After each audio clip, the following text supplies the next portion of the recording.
Just quickly, because we were speaking about them already, the boar goat, and we see how big they can get. And I always tell persons, and I tend to invest a lot in dogs.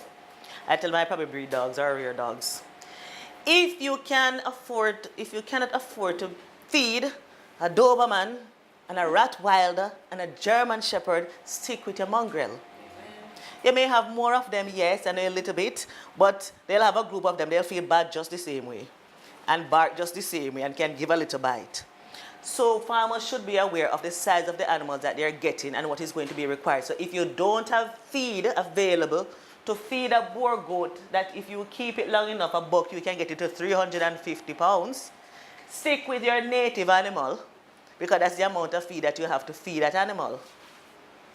Right? So it is important also when you're looking at the breeds, understanding the animal and the weight that it can go to so that you can know if you're going to have enough feed to feed the animals. Right?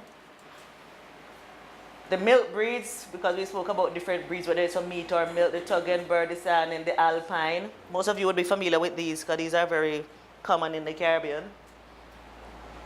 The meat breeds in terms of sheep as well, it's the same thing, the Dorper, the Katahdin, and the Black Belly, right?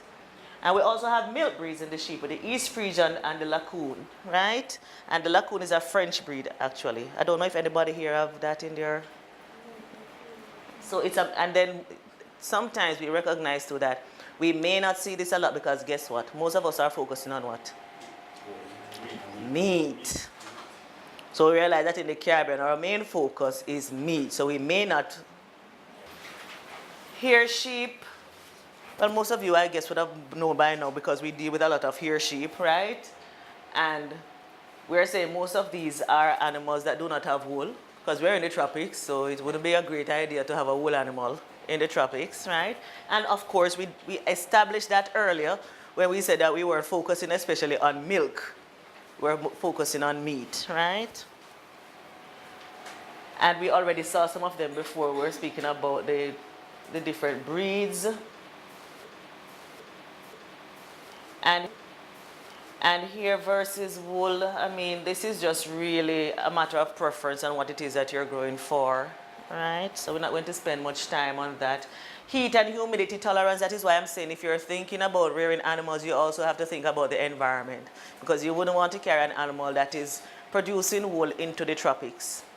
And then not to say you couldn't, but if you are going to do it, you need to understand what kind of environment you will need to create for the animal. Just like when they do greenhouse, and they say, yes, it's going to need, water, just like if rain was falling on it and all these different nutrients, as if the soil was providing the nutrients and everything. It's the same thing with the animals. So I don't say you couldn't have somebody in the tropics who set up a nice AC goat house and is shearing wool from sheep, right? But it's up to you to work out how much it will cost you and what market you're actually targeting, right? And you there, Smiley, you might find a farmer who decide that he wants to do, and you have to work along with him. And you can't tell him, no, because we're tropics, he must do hair sheep. He has his money, and that is what he's interested in, right? And this is basically the same thing in terms of the goat is for meat. And we spoke about the boar and the Nubian that we said was a dual-purpose animal, right? Oh, and just to say, some of these animals, especially the Spanish, is an animal that, because in Jamaica we have had a history of, you import different types of animals, right? So we had started off, I think, we have our native goat that we have here, and we tried to characterize it as a breed within itself, right? Then we got in the Spanish, and we have had some milk goats as well, like the Toggenburg at one time, the Sanin, and now we have Alpine. And we brought in the Nubians, and I think some Barbados Black Belly came here. And one time we're talking about St. Elizabeth white sheep and stuff. So we have a different mixture of different type of animals that came and, pardon me? Any Dorper? Yeah, we have Dorper. That is kind of the main sheep breed now that is being used by farmers. We still haven't worked out where sheep is concerned. We still haven't worked out which is the ideal animal and the best cross. We're still working on that. Because, Jamaica is a goat-eating country, curry goat and all this sort of stuff, right?